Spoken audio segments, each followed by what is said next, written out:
Alright guys, in this one I'm going to show you how I turned a bunch of 2 foot by 2 foot wide pallets into a rabbit cage / rabbit tractor, rabbit hutch.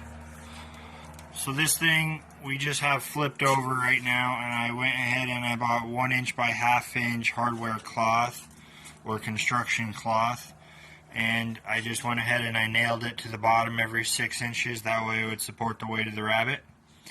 And I have screwed my pallets together, toe-nailed them in this way and this way on the top and on the bottom, and that's all that's holding the pallets together at all.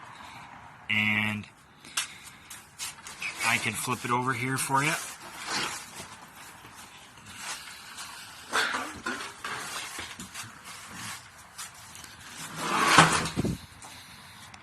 So now that we got the new cage floor installed, because I just had this sitting on the grass, so I just had some chicken wire in there. But now for the winter I'm going to be bringing it in, and I wanted to bring it, have some actual cage bottom for the rabbit so he didn't get sore feet. And I'm going to be lifting this off the ground so that his poop falls through also.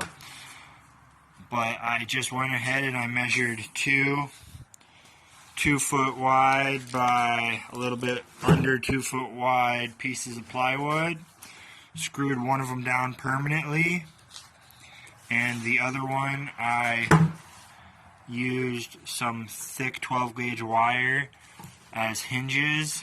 I could have just got some hinges as well, but I just used the 12 gauge wire, and that is the lid to open and close the rabbit hutch. And then for his food and water bowls, we just have a dog water bowl for his water because he drinks a lot of water.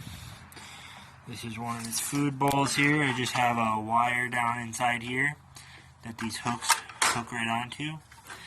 And he gets his food and water right there.